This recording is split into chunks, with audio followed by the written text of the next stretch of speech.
Yang perlu kita tahu, konflik Israel-Palestina. Video ini hasil penelitian Abu Janda selama berbulan-bulan di kota Purbakala, Yerusalem, dan wawancara dengan banyak ahli-ahli sejarah di sana. Semoga bermanfaat. Assalamualaikum, nama saya Permadi. Hari ini saya sedang berada di Tower of David atau Menara Nabi Daud di kota Purbakala, Yerusalem Al-Quds, kota suci tiga agama.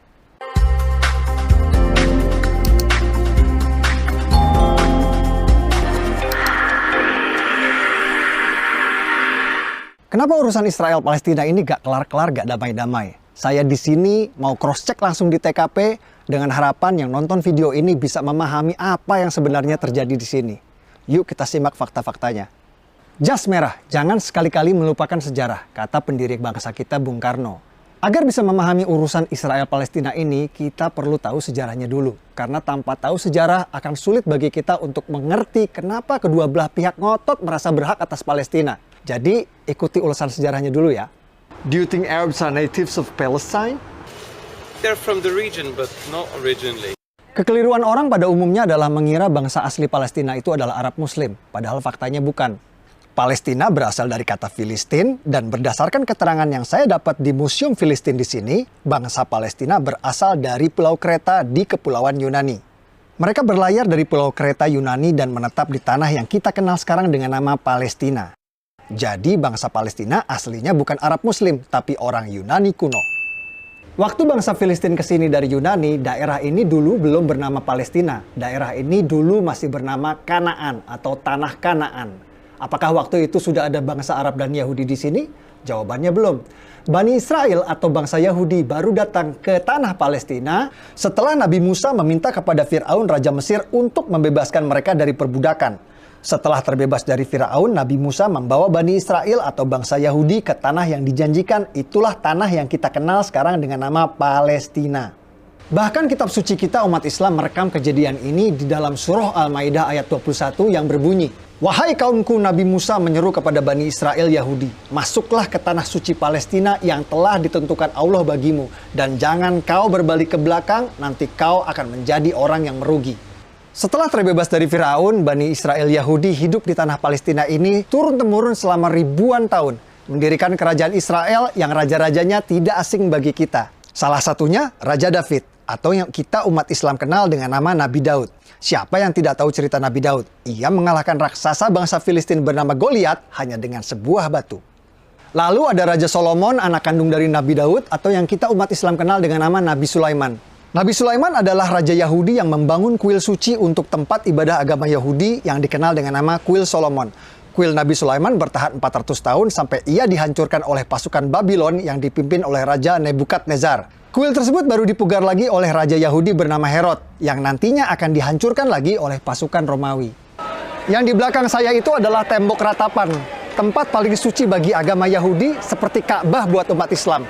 Tembok ratapan ini dulunya adalah bagian dinding dari kuil suci agama Yahudi yang dibangun oleh Nabi Sulaiman. Kuil bertahan 600 tahun sampai ia dihancurkan oleh bangsa Romawi pada tahun 70 Masehi. Lalu karena benci pada bangsa Yahudi, Kaisar Romawi Hadrian merubah nama Israel menjadi Palestina. Nama yang bertahan sampai hari ini. Jadi Kaisar Romawi Hadrian lah yang memberi nama Palestina pada daerah ini. Aslinya daerah ini bernama Tanah Kanaan. Lalu Bani Israel Yahudi datang, namanya berubah menjadi Israel. Kemudian oleh Kaisar Romawi Hadrian, nama Israel diganti menjadi Palestina. Jadi faktanya bangsa Yahudi memang sudah ada di tanah Palestina ribuan tahun sebelum Arab dan Islam masuk ke tanah Palestina. Inilah yang dijadikan landasan prinsip bangsa Yahudi sekarang ngotot mempertahankan negara Israel ini.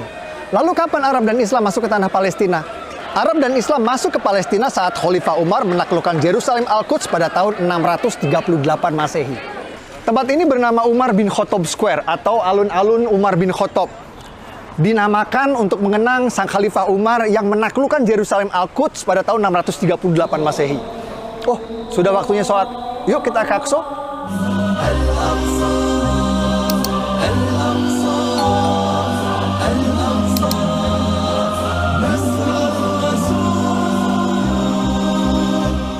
Waktu Khalifah Umar ke sini, Masjid Aqsa Qibli ini belum ada.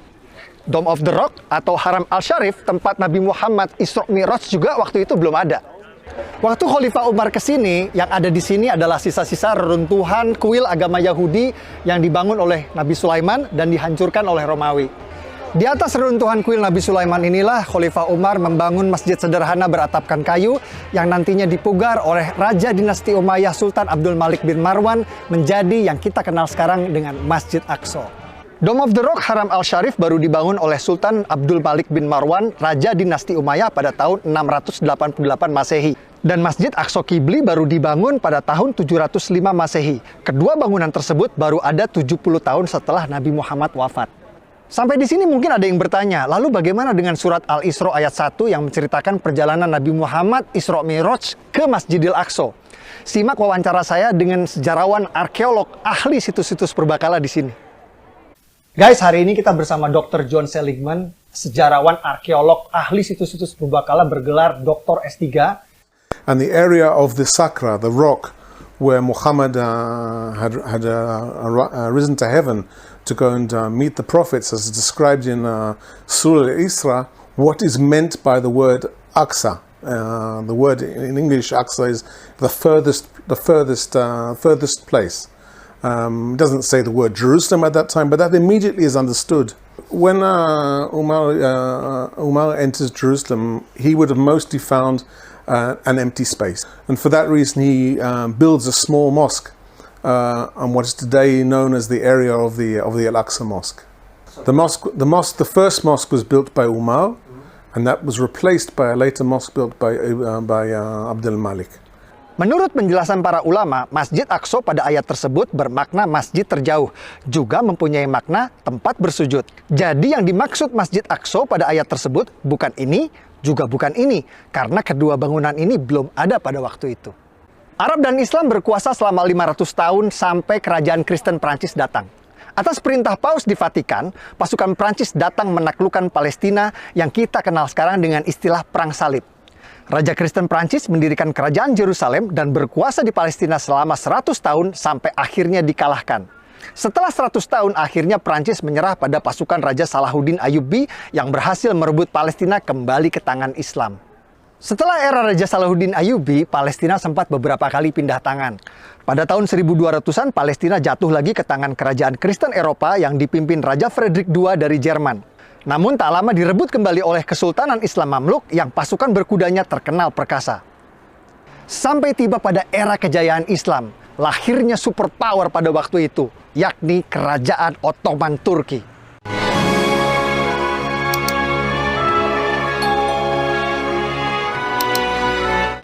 Ottoman Turki menguasai Palestina selama 400 tahun, namun Ottoman Turki tidak punya visi seperti kerajaan Kristen Eropa untuk membangun Palestina. Ambisi Sultan Ottoman justru memperluas kekuasaannya ke Eropa. Ottoman fokus menaklukkan kerajaan-kerajaan Eropa dan Palestina menjadi sebuah provinsi yang terlupakan. Setelah 400 tahun terlupakan, Palestina lagi-lagi akan menjadi ajang perebutan berdarah yang akan berlangsung sampai hari ini. Semua berawal saat Perang Dunia Pertama terjadi.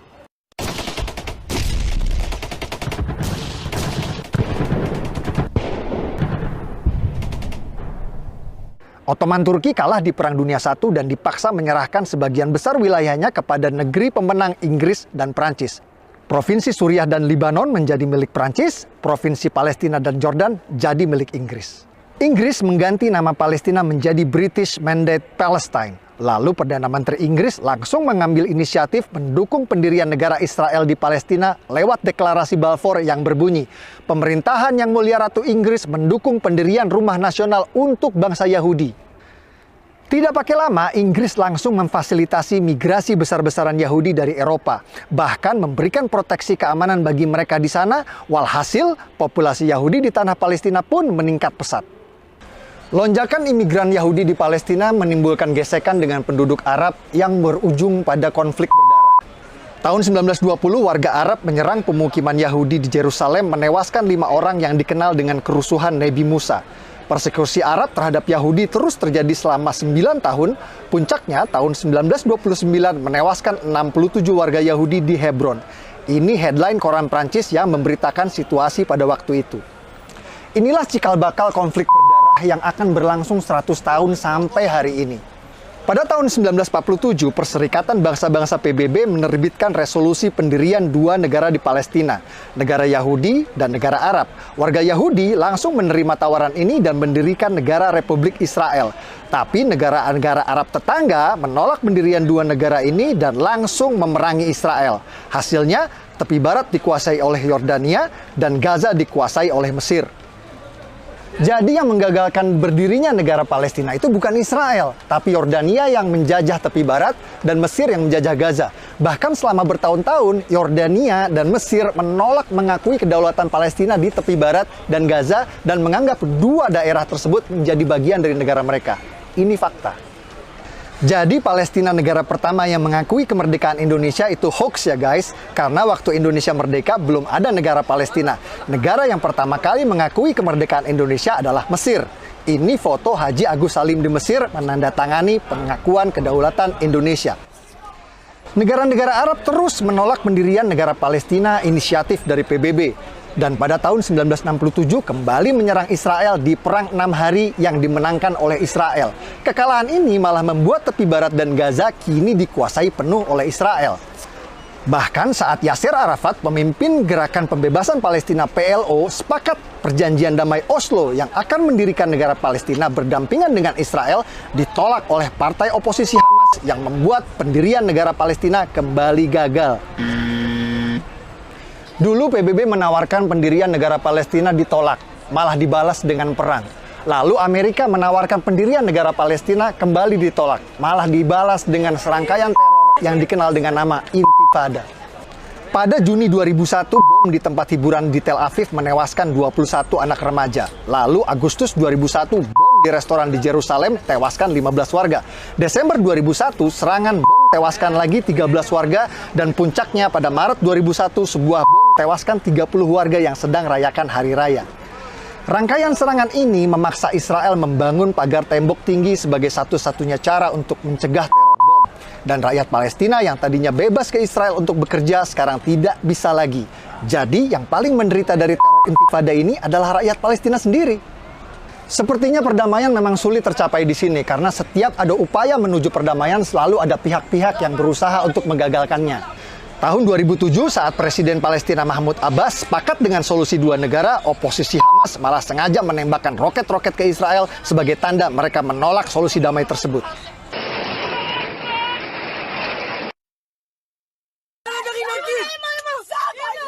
Yang banyak orang Indonesia tidak tahu, oposisi Hamas di sini itu seperti OPM di Indonesia. Mereka tidak mau mengakui pemerintahan sah Palestina dan ingin mendirikan negara sendiri di Gaza. Serangan-serangan roket Hamas ke Israel menyebabkan Gaza diblokade dan rakyat Gaza menderita. Simak apa kata warga Gaza soal Hamas.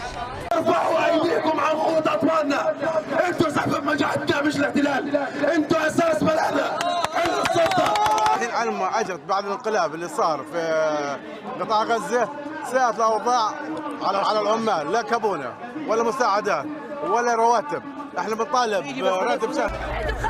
حررناهم من اليهود. دينا عيب يا اخي، عيب اسمع، عيب لك اليهود. اليهود سرقوا السود. Yang bikin sulit damai di sini bukan Palestina radikal saja, tapi juga Yahudi radikal. Salah satu masalah besar yang ditimbulkan oleh Yahudi radikal adalah illegal settler atau pemukim ilegal di tepi barat West Bank yang merupakan wilayah Palestina. Illegal settler atau pemukim ilegal dari Israel sengaja melanggar perbatasan dan membuat pemukiman ilegal di tepi barat yang merupakan wilayah Palestina. PBB pun mengecam keras tindakan pelanggaran perbatasan ini dan menyebutnya sebagai tindakan ilegal yang merusak perdamaian. Pemerintah Israel berulang kali mengerahkan militer Israel IDF untuk menggusur para pemukim ilegal ini dari tanah Palestina. Namun mereka tetap kembali dan kembali lagi melanggar perbatasan, membuat perdamaian sulit tercapai. Fakta-fakta yang saya sajikan di video ini adalah hasil investigasi langsung di TKP. Banyak narasumber yang tidak mau tampil dalam video karena alasan keamanan. Saya berharap video ini bisa memberikan penjelasan, membantu menjelaskan bahwa apa yang terjadi di sini bukan seperti yang kita dengar selama ini. Yang katanya Yahudi menindas umat Islam Palestina lah. Gimana bisa menindas umat Islam sedangkan di militer Israel IDF aja ada 4.000 tentara Arab Muslim. Ini tentara Israel namanya Muhammad, difoto sehabis ngaji Al-Quran. Ini juga tentara Israel namanya Yahya Muhammad. Dia seorang muslim dan bangga menjadi tentara Israel. Dan ini namanya Muhammad Kabiyah yang berhasil saya wawancara. Simak petikan wawancaranya. Seorang Arab muslim yang menjadi tentara militer Israel. Assalamualaikum. Waalaikumsalam. Muhammad Kabiyah? Yeah. Alright. Are you Muslim? Alhamdulillah. And you're Arab too? Yeah. Yes. Okay, this is very strange. I really would like you to explain to the Indonesian viewers, why are you, as an Arab and a Muslim, join the Israeli army, the IDF? Isn't that like you're, battling against your Muslim brothers? No, I'm battling and fighting against the terror, and the terror no have brothers, and I'm Israeli. And it's not a religion war, it's a war between a country want to be and between two organizations that using the Islam name for their agenda. Fakta-fakta seperti ini tidak pernah diberitakan di tanah air karena fakta tidak laku dijual. Yang laku dijual adalah berita sensasional meskipun sering bertolak belakang dengan fakta di lapangan. Peduli Palestina dalam masalah kemanusiaan. Betul, saya setuju. Tapi jika Anda peduli tanpa tahu fakta, hanya akan membuat Anda mudah dibodohi oleh penipu maling donasi seperti ACT yang sering memutarbalikkan fakta agar uang keluar dari dompet Anda. Kalau menurut Anda video ini bermanfaat, please bantu klik like dan subscribe ya. Untuk membantu algoritma YouTube agar video ini bisa ditonton oleh lebih banyak orang. Lebih bagus lagi, share link video ini di grup WhatsApp Anda. Dengan saya Permadi, dari kota Purbakala Jerusalem Al-Quds. Assalamualaikum warahmatullahi wabarakatuh. By the way, kalau ada yang tanya apa kapasitas saya membahas sejarah, saya adalah seorang pemerhati sejarah yang sering diundang TV nasional. Seragam legioner. Trup legioner itu trooper atau prajuritnya dari kerajaan Romawi. Bang Andy.